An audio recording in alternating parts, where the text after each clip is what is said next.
माननीय मुख्यमंत्री श्री अरविंद केजरीवाल। अध्यक्ष महोदय, जब हमारी 2015 में सरकार बनी थी तो हम इस वादे के साथ आए थे कि महिलाओं की सुरक्षा को लेकर जो हमसे बन पड़ेगा हम करेंगे। दिल्ली पुलिस हमारे पास नहीं है जो कि सीधे सीधे जनता की सुरक्षा के लिए जिम्मेदार है, लेकिन हमारे दायरे में जो कुछ आता था हमने वो सब किया। हमने पूरी दिल्ली में इतने सीसीटीवी कैमरे लगा दिए जो कि पूरी दुनिया में सबसे ज़्यादा, न्यूयॉर्क, टोक्यो, फ्रांस, पेरिस, सारी दुनिया में, लंदन, जितने सीसीटीवी कैमरे हमने लगाए हैं पूरी दुनिया में उतने कहीं नहीं हैं, और केवल 5 साल के अंदर लगा दिए इतने सीसीटीवी। जितने डार्क स्पॉट्स थे हमने वहाँ पे स्ट्रीट लाइट्स लगवाई, और उसी दिशा में हमने बसों के अंदर बस मार्शल्स की नियुक्ति की। एक तरफ बसों के अंदर सीसीटीवी कैमरे भी लगाए गए, पैनिक बटन भी लगाए गए, और साथ साथ बस मार्शल्स की नियुक्ति भी की गई, क्योंकि बसों के अंदर न केवल महिलाओं की सुरक्षा का मामला है, छोटे मोटे कई सारे अपराध होते हैं, जेब कतरे आते हैं, जेब काटते हैं, छेड़छाड़ करते हैं महिलाओं के साथ, किस्म किस्म के अपराध होते हैं। उन सब अपराधों को रोकने के लिए बस मार्शल्स की नियुक्ति का प्रपोजल बनाया गया, और 2015 से बस मार्शल्स अच्छा काम कर रहे थे। मेरे पास ढेरों उदाहरण है जो बस मार्शल्स ने शानदार काम किया है। 20 नवंबर 2019 को मार्शल अरुण कुमार ने देखा कि एक 4 साल की बच्ची को लेके एक आदमी बस से नीचे उतर रहा है, और वो बच्ची जोर जोर से रो रही है धोला कुआं के पास। तो उसे शक हुआ और उसने उस आदमी को पकड़ लिया, और पता चला कि वो उस बच्ची का किडनैप करके लाया था निजामुद्दीन रेलवे स्टेशन से, और बाद में बच्ची को अपने पेरेंट्स के साथ मिलवाया गया। 29 अक्टूबर 2019 को मार्शल मनीष कुमार ने देखा कि एक आदमी ने टिकट नहीं ले रखी और उसका सस्पिशियस बिहेवियर था। उसे पकड़ के जब उसका बैग छानबीन की गई तो उसमें से 5 मोबाइल फ़ोन और 4 एटीएम की मशीनें निकलीं। उसे भी थाने में हैंडओवर किया गया। नवंबर 2019 में मार्शल संतोष ने एक चोर को रंगे हाथों पकड़ा और उसके यहाँ से एक चोरी किया हुआ मोबाइल फ़ोन मिला 540 नंबर बस में। 6 जनवरी 2023 को मार्शल संदीप चक्कारा ने एक आदमी को एक लड़की के साथ गलत काम करते हुए रोहिणी के क्षेत्र में पकड़ा, और उस आदमी को, इस तरह के ढेरों एग्जाम्पल्स हैं, उसे पुलिस के हवाले किया गया। ये स्कीम अच्छी खासी चल रही थी और अचानक इस स्कीम को 1 नवंबर से बंद कर दिया गया। इसके पीछे का मैं थोड़ा सा बैकग्राउंड देना चाहता हूं कि स्कीम 2015, 16, 17, 18, 19, 20, 21, 22 8 साल ये स्कीम चली।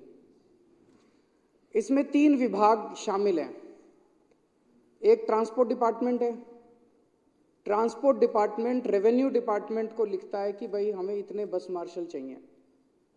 रेवेन्यू डिपार्टमेंट उसके आधार पर सिविल डिफेंस वॉलंटियर्स की भर्ती निकालता है और उनको रिक्रूटमेंट करता है, और फाइनेंस डिपार्टमेंट जो है वो उसकी पेमेंट करता है। तो 3 डिपार्टमेंट हैं। 2015 से 2022 तक ये तीनों डिपार्टमेंट शांतिपूर्वक हर साल ट्रांसपोर्ट डिपार्टमेंट लिखता था हमें इतने बस मार्शल चाहिए, कोई दिक्कत नहीं। रेवेन्यू डिपार्टमेंट उतने सिविल डिफेंस वॉलंटियर्स की भर्ती करता था, कोई दिक्कत नहीं। फाइनेंस डिपार्टमेंट उनकी पेमेंट करता था, कोई दिक्कत नहीं। 2023 के शुरू से अचानक तीनों डिपार्टमेंट्स ने अपना रुख, अफसर वही थे, अफसर नहीं बदले। कई कई वहाँ जो अफसर हैं वो तो 3-3, 4-4 साल से मौजूद थे। अचानक उन्हीं अफसरों ने अपना लिखना बदलना चालू कर दिया, फाइल पे लिखना चालू कर दिया, सिविल डिफेंस वॉलंटियर्स का ये काम नहीं है। 7 साल 8 साल तक था काम।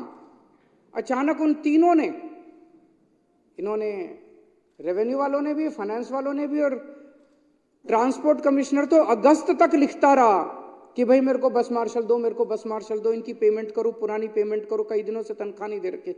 अगस्त में अचानक उस कमिश्नर ट्रांसपोर्ट ने, जो कि 3-4 साल से था, ये कमिश्नर ट्रांसपोर्ट आशीष कुंद्रा 3-4 साल से कमिश्नर था, हर साल वो रिक्विजिशन करता आ रहा है। अचानक अगस्त 2023 में क्या हो गया?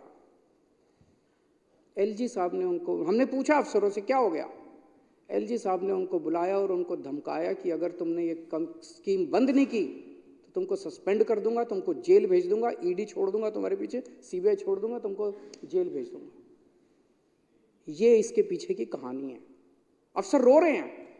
ऐसा कैसे हो सकता है कि जो अफसर 4 साल से रिक्विजिशन कर रहा था, अचानक उसका एक दिन सपना आया और उसे सपने में सिविल डिफेंस वॉलंटियर एक्ट दिखाई दिया और एक्ट में वो धारा दिखाई दी कि ये काम नहीं कर सकते। ऐसे थोड़ी है, बेवकूफ बना रहे हो हमको, पूरी दुनिया बेवकूफ है, सारे देश के लोग बेवकूफ है, तुम ही सियाने हो। उनको बुला बुला के धमकाया गया, ये स्कीम बंद करवाई गई। क्यों? क्योंकि ये स्कीम महिलाओं के अंदर बहुत पॉपुलर थी। दिल्ली के बस में ट्रैवल करने वाले लोगों को ये, जैसे अभी कैलाश गहलोत ने इन्होंने बताया कि उनको ये लगता था कि हमारा अपना आदमी वर्दी में बैठा है, ये हमारी सुरक्षा करेगा, और इस तरह से ये स्कीम बंद करवाई गई। अध्यक्ष महोदय, मेरे को जब पता चला, और अगस्त और सितंबर में मैंने कागज देखे हैं, मंत्री जी ने, रेवेन्यू मिनिस्टर ने, फाइनेंस मिनिस्टर ने अधिकारियों के साथ मीटिंग्स ली, मिनट्स ऑफ मीटिंग है, मिनट्स ऑफ मीटिंग में कहा गया कि यह स्कीम बंद नहीं होनी चाहिए। लिखित में आदेश दिए गए कि स्कीम बंद, लेकिन एलजी तो सारे डरते हैं। एलजी तो किसी को भी जेल भेज सकता है, एलजी तो किसी को भी सस्पेंड कर सकता है, बड़ा पावरफुल आदमी है, किसी को भी कुछ भी कर दे, तो एलजी से सारे डरते हैं। जब मेरे को पता चला, मैं एलजी साहब से मिलने गया। मैंने कहा सर ये क्या हो रहा है, मैं सुन रहा हूँ कि आप सिविल डिफेंस वॉलंटियर्स को इनको हटाने की वो कर रहे हो। तो उन्होंने कहा कि अरविंद जी देखो, अब बसों के अंदर तो सीसीटीवी कैमरे भी लगे हुए हैं और ये पैनिक बटन भी है, क्या जरूरत है बस मार्शल्स की, हम 280 करोड़ रुपए इनके ऊपर खर्च कर रहे हैं। मैंने कहा सर मेरे लोग हैं दिल्ली के 2 करोड़ लोग, मैं 280 तो क्या 2080 भी करूँगा खर्च, मेरी मर्जी। मेरे को लोगों ने चुन के भेजा है, आपको तो चुन के नहीं भेजा, मेरे को लोगों ने चुन के भेजा है। मैं अपने लोगों की सुरक्षा के लिए 280 क्या 2800 करोड़ रुपए खर्च करूंगा। आप कौन होते हैं इसको रोकने वाले? आप तो नहीं रोक सकते। और मैंने कहा अगर सीसीटीवी कैमरे और पैनिक बटन से ही हो जाता, तो मैंने कहा सारे राजनिवास के चारों तरफ सीसीटीवी कैमरे तो लगे हुए हैं, पैनिक बटन और दीवारों पे लगा देते हैं, आपकी सुरक्षा हटा देते हैं। क्या जरूरत है आपकी सुरक्षा की?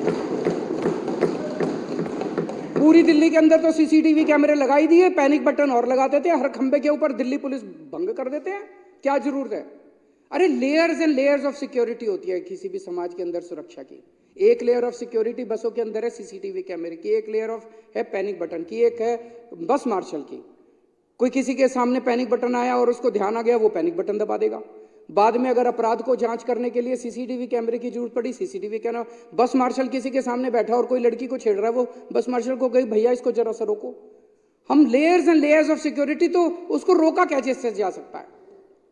तो उन्होंने कहा ठीक है मैं नहीं रुकने दूंगा, और फिर उन्होंने फाइल के ऊपर आदेश कर दिया कि इनको हटा दिया जाए। जिस दिन ये अखबार के अंदर छपा था, मेरे को याद है जिस दिन उन्होंने आदेश किया था 2 दिन पहले अखबार के अंदर छप गया था कि एलजी साहब रोकने वाले। मैंने फोन किया एलजी को, सवेरे सवेरे उठ के 8 बजे मैंने फोन किया, सर ये अखबारों में मैं क्या पढ़ रहा हूँ, आपने मेरे को प्रॉमिस किया था कि आप इनको नहीं हटाओगे, आप क्यों हटा रहे हो इनको?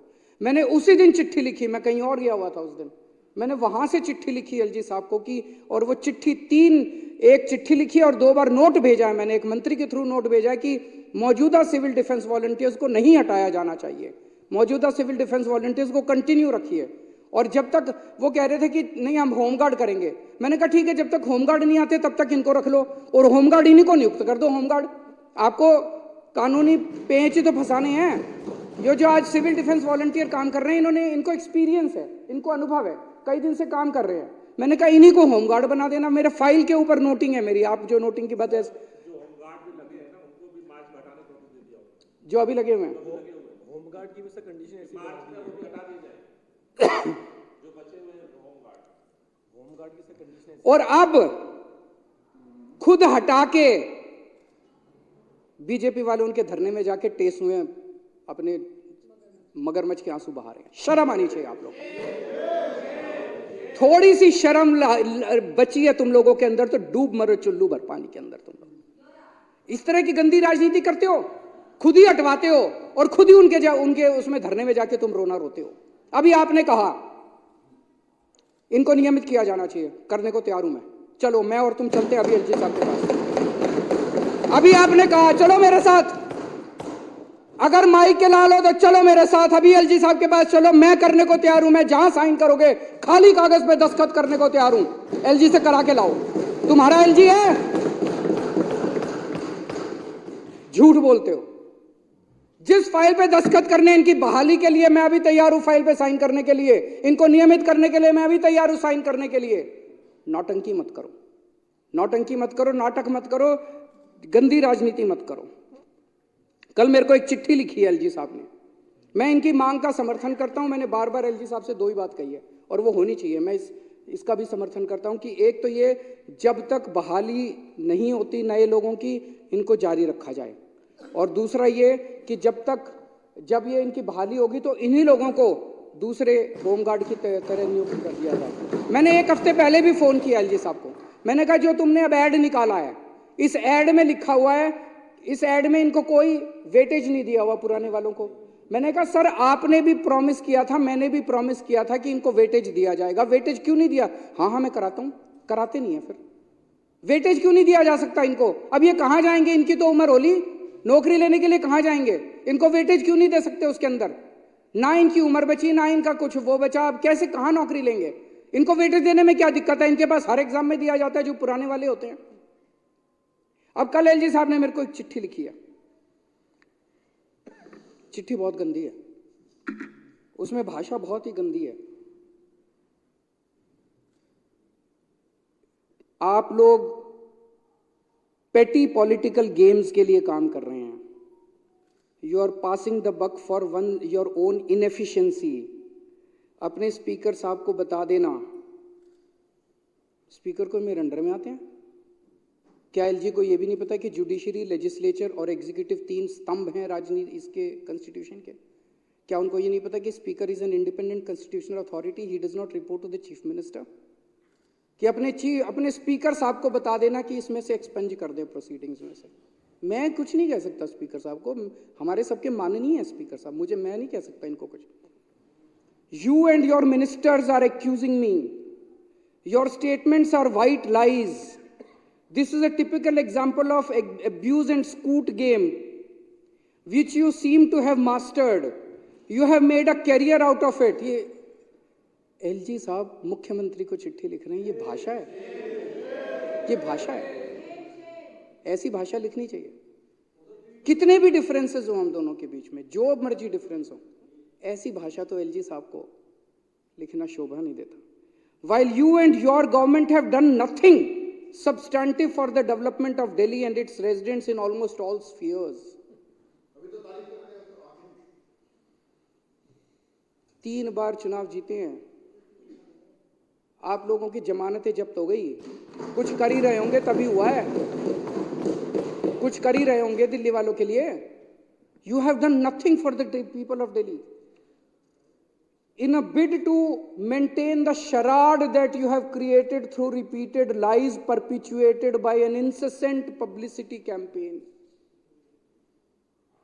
अभी तो बहुत है इसमें गंदी गंदी गालियां, मैं इसमें नहीं जाऊंगा, पर मैं ये समझता हूं कि जो भी प्रोवोकेशन हो, जो भी कारण हो, हमें अपनी मर्यादा, शब्दों की मर्यादा और भाषा की मर्यादा कभी लांघनी नहीं चाहिए।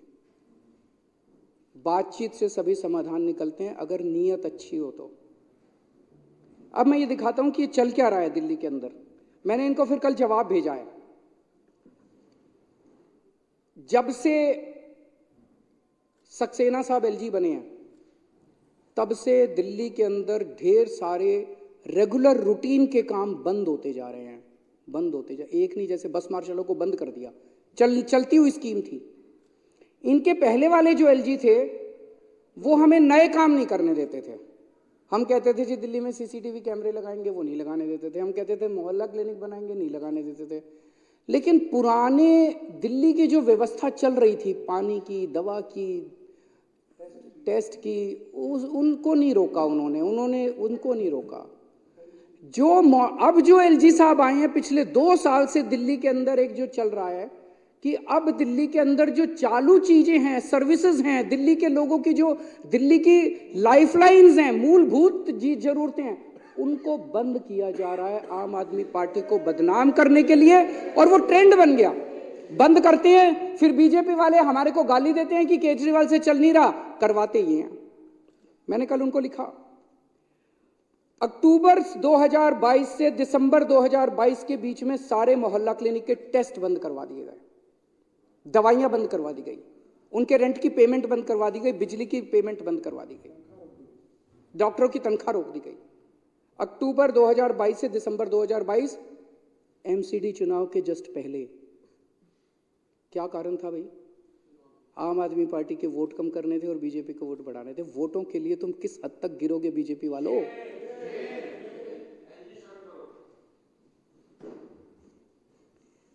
ओपीडी सितंबर 2023 से फरवरी 2024 के बीच में ओपीडी के काउंटर के ऊपर अस्पतालों के अंदर जो वो डेटा एंट्री ऑपरेटर बैठे थे, एक शॉट में सबको हटा दिया। अब कोई अस्पताल जाता है तो खिड़की ऊपर कोई बैठा हुआ नहीं मिलता। ये सब हमने लड़ लड़ के दोबारा चालू कराए हैं। ये तो कर रहे हैं, कोशिश कर रहे हैं दिल्ली वालों को मारने की। मरने नहीं दूंगा मैं, जब तक जिंदा हूं तब तक दिल्ली वालों के ऊपर आंच नहीं आने दूंगा। पिछले 7 महीने से दिल्ली जल बोर्ड के फंड, जो इस विधानसभा ने जल बोर्ड के फंड पास किए, आप लोगों ने मान लो कहा 5,000 करोड़ रुपए जल बोर्ड के लिए पास, वो फंड रोक के बैठा है फाइनेंस डिपार्टमेंट। वो फंड नहीं देने दे रहे एलजी साहब जल बोर्ड को। जगह जगह पूरी दिल्ली के अंदर सीवर की लाइफ, बेसिक मेंटेनेंस खत्म हो गया है दिल्ली के अंदर। दिल्ली के लोगों को पानी के लिए, सीवर के लिए तरसाओगे तुम लोग। और हम हाईकोर्ट गए इसके खिलाफ। हाईकोर्ट ने 1 महीने पहले ऑर्डर किया है फाइनेंस सेक्रेटरी को कि पैसे दो जल बोर्ड के, फिर भी नहीं दे। हाईकोर्ट की भी नहीं मानते, सुप्रीम कोर्ट को नहीं मानते, किसी को नहीं मानते। सुप्रीम कोर्ट आदेश देते पलट देते हैं उसको। अरे किसको मानोगे तुम? देश की जनता को नहीं मानते, दिल्ली की जनता को नहीं मानते, चुनी हुई सरकार को नहीं मानते, हाईकोर्ट को नहीं मानते, सुप्रीम कोर्ट को नहीं मानते। अजीब तानाशाही हो गई तुम्हारी। अब बस मार्शलों को तुमने 1 नवंबर से बंद कर दिया। डीटीसी के पेंशनधारी जिनको लगातार हर महीने पेंशन मिलती थी, 7-8 साल में कभी दिक्कत नहीं हुई हमारी सरकार बनने के बाद, उनकी मई से पेंशन रोक दी उनको। अब लड़ लड़ के दिलवाई है पेंशन, अभी मिली है पिछले महीने, कई महीनों की पेंशन एक साथ दिलवाई है मैंने, 6 महीने की एक साथ। फरिश्ते स्कीम कि दिल्ली की सीमाओं के अंदर किसी का एक्सीडेंट हो जाएगा तो उसका जहां मर्जी वो इलाज करा ले, प्राइवेट में, बड़े से बड़े प्राइवेट, उसका सारा खर्चा हम देते थे। 23,000 लोगों की हमने जान बचाई है एक्सीडेंट वालों की। एलजी साहब ने वो स्कीम भी बंद करा दी। और ये बड़े मजे की बात यह है, एलजी साहब को मैंने जाके बताया, पिछले 6 महीने में मेरी जितनी मीटिंग हुई है, बार बार मैंने एलजी साहब को कहा है जी मैं अफसरों को बुलाता हूं और मैं उनसे पूछता हूं भाई क्यों बंद कर रहे हो। हर अफसर ये कहता है मेरे को एलजी ने बुला के धमकाया, मेरे को एलजी ने बुला के धमकी दी है कि काम करोगे तो। एलजी साहब बोले मैंने तो कभी धमकी नहीं दी। मुझे नहीं पता सच्चाई क्या है। अफसर कह रहे हैं एलजी ने बुला के धमकाया, एलजी साहब कह रहे हैं मैंने कोई धमकी नहीं दी। तो ये अचानक पिछले 2 साल के अंदर दिल्ली की सारी पेमेंट बंद क्यों होती जा रही है? दवाइयों की पेमेंट बंद हो रही है, टेस्ट की पेमेंट बंद हो रही है, मंत्री लिखित में आदेश दिए जा रहे हैं, उनके आदेश नहीं माने जा रहे। यही अफसर हैं, अफसर नहीं बदले, सारे के सारे वही अफसर हैं जो अभी तक जो अफसर काम कर रहे थे सरकार के लिए, अचानक उन अफसरों ने जो बेसिक सर्विसेज है वो भी प्रोवाइड करना बंद कर दिया। कुछ तो गड़बड़ है। मैंने कहा चलो जी आपकी बात मान लेते हैं कि आप नहीं कर रहे, तो आप इनको सस्पेंड करो। फिर सस्पेंड भी नहीं करेंगे, ट्रांसफर करो, ट्रांसफर भी नहीं करेंगे। तो भाई दाल में तो कुछ काला है। सारा देश तो पागल नहीं है और आप ही अकेले सियाने नहीं हो। अब धीरे धीरे सबको पता चलने लगा कि ये चल क्या रहा है दिल्ली के अंदर। तुम लोग किसी भी हद तक गिर सकते हो, इस देश को बेच सकते हो तुम लोग केवल 4 वोट के लिए।